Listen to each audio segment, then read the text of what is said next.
Parenting की फ़िक्र में जितना बाशऊर होना वालिदैन का ज़रूरी है, इतना किसी और का नहीं।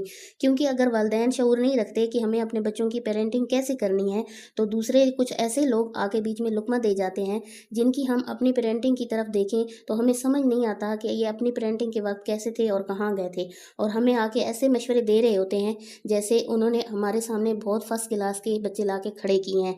हमारे माशरे में बच्चों की पेरेंटिंग 2 तरीके से की जा रही है। एक तरफ वो लोग हैं जो बच्चों की परवरिश, ख़ास तौर पर बच्चियों की परवरिश जो है इतनी ज़्यादा दीन की तरफ मोड़ देते हैं कि उन्हें दुनिया के मामलात में बिल्कुल ही नकारा बना दिया जाता है। एक इंतहा के वो लोग हैं जो बिल्कुल ही दीन को गैर ज़रूरी समझ के बच्चों को दुनिया के आगे और दुनिया को बच्चों के आगे ला के फेंक देते हैं। बच्चों की तरबियत में तो हम बहुत ज़्यादा ख्याल रख ही लेते हैं, बल्कि अगर नहीं भी रखा जाए तो वो दौरे हासिल की तमाम मालूमात हासिल कर ही लेता है और सीख ही जाता है, क्योंकि उसको हम बाहर हर तरह के माहौल में आदी कर देते हैं कि वो रहे अपने वालिद साहब के साथ, जाकर आकर लोगों को डील करके अपने मामलात को सीख ही जाता है। लेकिन हमारी बेटी भी ज्यादती है, जिसको हम पीछे ही रखते हैं, और यूं कहूँ कि जिसको 7 पर्दों में छुपा के रखा जाता है, तो ये गलत नहीं होगा। सर्दी का मौसम आ गया है, नज़ला, खांसी, इन्फेक्शन बाहर फैल गया है। क्या घर में कैद रखा जाता है बच्चों को? नहीं ना। उससे महफूज रखने के असबाब किए जाते हैं, स्टेमिना बढ़ाने की, उसको मजबूत करने की, बच्चों को ग़िज़ा खिलाई जाती है। बच्चों को यही चीज़ दुनिया में डील करने की है। छुपाना हल नहीं है, बल्कि उस माहौल से लड़ना, बच्चों को डील करवा कर उसका इलाज करवाना, यही सही बात है कि हम बच्चों को डील करना सिखाएं, ना कि हम उनको 7 पर्दों में छुपा के अंदर ही अंदर बंद कर दें। अगर आप अपने बच्चों की तरबियत की ज़िम्मेदारी खुद नहीं लेते और जॉइंट फैमिली में रहते हैं, तो सबका जोर चलेगा और हर कोई उसका माँ बाप बनना अपना फ़र्ज़ समझ लेगा। ऐसे नहीं चलो, ऐसे नहीं बैठो, ऐसे नहीं खाओ, इस वक्त ऐसे नहीं बोलते, मुँह फाड़ के नहीं हंसते। यानी कि समझाना नहीं होता, लेकिन जलील करने के लिए आपके बच्चों को हाजिर कर लिया जाता है और आप भी समझ रहे होते हैं कि ये उनकी तरबियत कर रहे हैं। नहीं, ये उनकी तरबियत नहीं कर रहे होते, बल्कि आपके बच्चों का कॉन्फिडेंस को चकनाचूर कर रहे होते हैं। क्योंकि अच्छी तरबियत की जिम्मेदारी अपने हाथ में रखें। अगर कोई अच्छे तरीके से समझा रहा है तो ठीक है, उसको ओके का सिग्नल दे दीजिए। लेकिन अगर आपको लगे कि आपके बच्चों को कोई डिग्रेड किए जा रहा है, तो उसको वहीं पर स्टॉप कर दें। कदर कीजिए अपने बच्चों की, इज्जत कीजिए आप अपने बच्चों की खुद, और फिर वो उसके बाद आपकी इज्जत करेंगे। और अगर आपकी बेटी बड़ी हो रही है तो माँ को आसार नज़र आने शुरू हो जाते हैं। आप अपनी बेटी को अजीब से शर्म में नहीं डालें। बार बार कहें कि दुपट्टा सही करो, दुपट्टा सही करो, कि रट लगाने से बेहतर है कि उसका एक ही दफ़ा सुबह में जो है ना दुपट्टा सेट कर दीजिए पिन के साथ, या थोड़ा सा टाइम निकाल के 1-2 टांके लगा दीजिए। दूसरों को मौका नहीं दीजिए कि वो आपकी बेटी को इस शर्म में डालें कि ये दुपट्टा क्यों नहीं लेती, इसका दुपट्टा सही करवाओ। बच्चों को सहाबियात के किस्से ज़रूर सुनाएं। सहाबियात कैसे पर्दे में रहकर दुनिया के सब काम करती थीं, वो कमज़ोर नहीं थीं। मुझे पता है कि बहुत सारे लोग यही कहेंगे कि नहीं, बेटी के लिए ये सब चीज़ें नहीं हैं कि उसको बहादुर बनाया जाए या दुनिया से डील करना सिखाया जाए। हमारे घर पे तो आदमी हैं, बिल्कुल 1400 साल पहले भी बहुत सारे आदमी थे, लेकिन सहाबियात सारे काम खुद करती थीं। हम सोच भी नहीं सकते जो वो खुद करती थीं। घोड़सवारी करती थीं, घोड़ों की देखभाल करती थीं, दूर दूर से मशकीज़ें पानी के भर के अपनी कमर पर रख के मीलों के फासले तय करके आती थीं। गाड़ी मर्सिडीज़ वगैरह नहीं थी, तो घोड़े ही हुआ करते थे।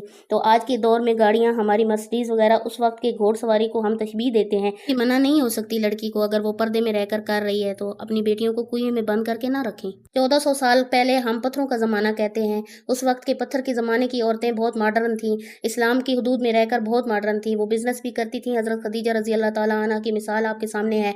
वो नर्स भी थीं, वो डॉक्टर भी थीं। हज़रत उम्मे अमारा रज़ी अल्लाह ताला अन्हा की मिसाल आपके सामने है, जो ग़ज़वा ओहद में मुस्तकिल मरीज़ों को देख रही थीं, उनकी देखभाल कर रही थीं। क्या सोचते हैं आप, मरीज़ों को देखभाल कर रही थी तो वो क्या मरीज़ों को हाथ नहीं लगाती थी? क्या उनको टच नहीं हो रहा होगा? बात यहाँ पे ये होती है कि नीयत, क्योंकि इस्लाम के अंदर सबसे पहले जो हदीस आती है वो यही आती है कि इन्नमल अमालु बिन्नियात, बेशक अमाल का दारोमदार नीयतों पर है। नीयत साफ रखकर हर काम किया जा सकता है, दीन की हदूद में रहकर। पाबंदी नहीं है कि औरत जो है ना पर्दे में रहकर ये ना करे, वो ना करे। हज़रत खदीजा रज़ी अल्लाह ताला अन्हा पर्दे में रहकर बिजनेस करती थी, लोगों को डील करती थी, ऑर्डर लेती थी, उनको समझती थी और उनको डिलीवर भी करती थी। हज़रत आयशा रज़ी अल्लाह ताला अन्हा बेहतरीन टीचर थीं, और रसूलुल्लाह सल्लल्लाहु अलैहि वसल्लम जब पर्दा फरमा गए थे दुनिया से, तो कितने बड़े बड़े जलीलुल कदर सहाबा उनके पास आते थे, पर्दे में खड़े होकर हज़रत आयशा रज़ी अल्लाह ताला अन्हा से मसाइल डिस्कस करते थे, और आप रज़ी अल्लाह ताला अन्हा उनको सोल्यूशन बताती थीं। गुस्ल के सबसे ज़्यादा, जनाबत के सबसे ज़्यादा मसाइल के अगर कोई रावी हैं तो हज़रत आयशा रज़ी अल्लाह ताला अन्हा। क्या उन्होंने इल्म नहीं बांटा जो हासिल किया था? क्या उन्होंने इस चीज़ की पाबंदी लगाई कि मैं मेल को नहीं نہیں पढ़ाऊंगी, सिर्फ फीमेल को पढ़ाऊंगी। अगर घर में छुपा कर रखना या आवाज़ को दबा कर रखना दीन का हिस्सा होता तो हमें आज 1400 साल बाद कौन बताता, और हमें कैसे पता चलता कि गुस्ल जनाबत के मसाइल में हम क्या करें। हज़रत फ़ातिमा रज़ी अल्लाह ताला अन्हा, ज़ैनब रज़ी अल्लाह ताला अन्हा, रुकैया रज़ी अल्लाह ताला अन्हा सब्र, खुददारी और बहादुरी की मिसालें हैं।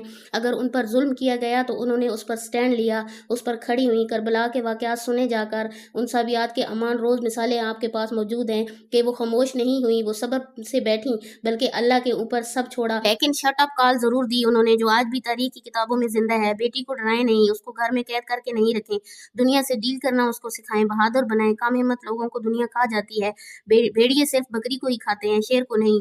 बच्ची बड़ी होने लगे तो अच्छे अंदाज में उसे बताएं, समझाएं कि किस तरह से रहना है, क्या मामलात हो सकते हैं, लेकिन उसको डराएं नहीं, ना ही अजीब अल्फाज इस्तेमाल करें। बेटी को बाहर साथ लेके जाएं, चार दीवारी में कैद करके नहीं रखें कि चार लोगों को अगर वो देखे तो उसको एंजाइटी शुरू हो जाए। उससे बात करना, डील करना सिखाएं। वालिद हैं अगर आप तो साथ लेके जाएं, उंगली नहीं पकड़े, उसको चलने दीजिए सड़क पर जैसे उसके वालिद की सड़क हो। छोटी चीज़ें लेनी है डिसाइड करने दें बेटी को, कौन सी चीज़ लेनी है शॉपकीपर से निकलवाए, शॉपर पकड़े, कितने पैसे देने हैं, टोटल क्या हुआ, उसके हाथ में दीजिए। उसे बोले कि सामने अंकल को दे, कैसे खड़े होना है, कितने फासले पर खड़े होना है, अंकल को टच नहीं करने देना, अंकल की गोद में नहीं बैठना। ये सब चीज़ें अगर आज आप नहीं सिखाएंगे तो कल को उसे कैसे पता चलेगा कि दुनिया को कैसे डील करना है। कब तक आप उसके सर पर जिंदा रहेंगे और कब तक उसके चौकीदार बने रहेंगे। कभी तो उसको दुनिया में मौका मिलेगा ना कि उसे दुनिया में अपना कोई काम करना है, कुछ उसकी सोच होगी, कुछ उसकी ख्वाहिश होगी, उसे इसी तरीके से बंद करके जिंदा जीने देंगे। आप अब वो खिल के कोई सांस नहीं ले सकेगी, ना उसकी कोई पहचान होगी, ना उसकी कोई सोच होगी। रसूलुल्लाह सल्लल्लाहु अलैहि वसल्लम की हिजरत के वाक़े में हज़रत अस्मा बिनते अबी बकर, जो हज़रत अबू बकर रज़ी अल्लाह ताला अन्हो की बेटी थी, रातों में खाने और मशकीज़े में पानी भरकर गारे सौर लेकर जाती थी। उस वक्त वो कौन थी? डिलीवरी वोमेन बनी हुई थी। उस वक्त भी आदमी थे। क्यों किसी ने नहीं कहा कि ये काम हमारे आदमी करेंगे, आप क्यों कर रही हैं? क्यों? वक्त की ज़रूरत थी। आज भी वक्त की ऐसी ही ज़रूरत है। क्या औरत को आप बहादुर बनाना है? अगर आपने अपनी बेटी को बहादुर नहीं बनाया तो कल को कुछ ऐसे नाकदरे लोग उसको मिल जाएंगे जो उसकी आवाज़ को दबाएंगे और उसकी इस चीज़ पे उसको ब्लैकमेल करेंगे कि इसकी तो आवाज़ ही नहीं निकलती, कि उसको तो अपने राइट्स ही नहीं पता। वो नहायत कमज़ोर एक मोमिन मुसलमान है। अपनी बेटियों को वक्त बढ़ने पे आंखों में आंखें डालकर वो राह की बात करना भी सिखाएं, सामने वाले का हाथ पकड़कर मोड़ के धक्का देना भी सिखाएं, गालियाँ देने वाले के मुँह पर थप्पड़ मारना भी सिखाएं। ये हाथ की चूड़ियों को उसकी ज़ात की हथकड़ियाँ ना बनाएं। पत्थरों के ज़माने की बेटियाँ ऐसी बहादुर थीं कि तलवारें लेकर गज़वात में शामिल हुई। और हमें 1400 साल बाद ऐसा दिन दिया जा रहा है जिसमें बेटी को काला अबाया पहनाकर घर के किसी कोने में रख दिया जाए। बस बेटी की शादी के वक्त भी जल्दबाजी ना कीजिए कि जोड़ मिल ना रहा हो तो जैसा भी कोई मिल रहा हो तो उसे शादी कर दीजिए। हमेशा बराबर के जोड़ की शादी करें। जिस माहौल में आपने अपनी बेटी को पाला बड़ा किया उसी माहौल के लोग आपको मिलें तो शादी करें, वरना थोड़ा इंतज़ार कर लीजिए। अगर जोड़ मिल भी जाए तो उसको एक चीज़ ज़रूर बता दीजिए, जहाँ इज़्ज़त व वक़ार पे बात आ जाए तुम्हारी, पीछे पलट के देख लेना बेटा, हम खड़े होंगे, जिगर का टुकड़ा हो तुम हमारी। कभी ये ना समझना कि मेरी वापसी के रास्ते बंद हो चुके हैं। मेरी वीडियो ज़रूर किसी ऐसे पेरेंट्स को शेयर कर दीजिए जो बेटियों को साथ पर्दे में छुपा के समझ रहे हैं कि हम अपना फ़र्ज़ पूरा कर रहे हैं। आखिर में मैं बहुत ही अदब और एहतराम के साथ ये बात कहना चाहूँगी कि दीन की आड़ में बेटी को इतना बोझदिल ना बना दें कि कल को कोई इस्लाम के मुखालिफ अगर कोई जंग हुई तो एक भी उम्मे अमारा हमारे घर से ना निकल पाए। जज़ाकल्लाह।